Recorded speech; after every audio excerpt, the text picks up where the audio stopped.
蛋糕星球。大家好，我係 Rebecca， 一個10年拍攝經驗嘅攝影師。呢條片呢係要慶祝我嘅 YouTube Channel 終於突破咗3萬個訂閱啦，耶！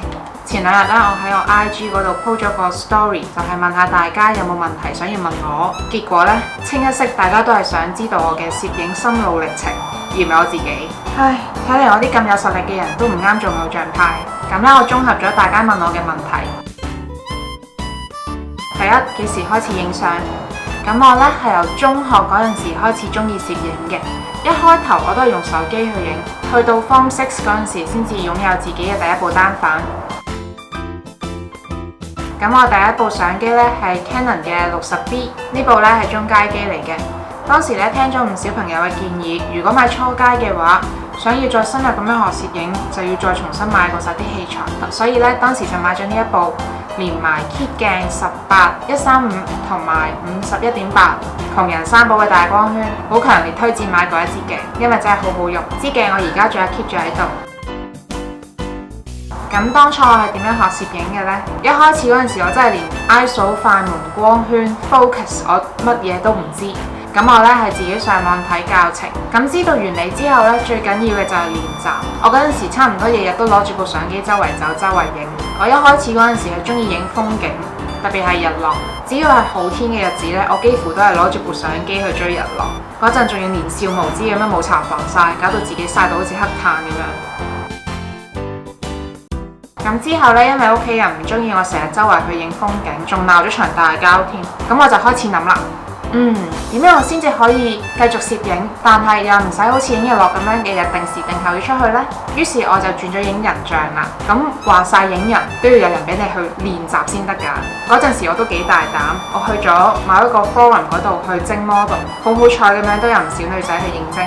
嗱，所以唔好話點解你約唔到女仔出去影相，係因為你唔夠大膽同埋厚面皮。其實影人像都真係會越嚟越厚面皮，因為喺街嗰度有唔少路人望住你影。一開頭嗰陣時都會幾有壓力，影耐咗之後習慣咗就可以當睇佢哋唔到。跟住呢個問題係好多朋友都問，就係點樣入行啦。其實最簡單直接嘅方法呢，就係做助手或者學徒，去儲夠經驗，熟悉咗流程之後，開始自己接 job。咁我自己呢，就冇經歷到呢一步嘅，我係影人像儲夠咗一定嘅數量，跟住終於有人賞識我啦。開始咧有客人 inbox 問我影相嘅價錢，咁我咧就以一個我自己覺得合理嘅價格去開始咗我嘅攝影道路啦。咁有朋友問呢一行難唔難做？咁我一開頭喺大學咧係抱住一個做 part time 嘅心態 freelance 咁樣去做攝影，因為呢一行嘅收入真係非常之唔穩定，有時呢個月會好多 job， 但係亦都有可能一單都冇。你永遠都唔會知道自己下一個月嘅收入係幾多，所以如果你有興趣入呢一行嘅話，要做好收入唔穩定呢個心理準備。咁咩原因令到我成為攝影師？點解做全職攝影師？咁我啱先講過啦，我由大學嗰陣時已經 freelance 咁樣幫人影相，但係呢，我畢業嗰陣時第一份工呢唔係做攝影，而係一份朝9晚7嘅 IT office 工。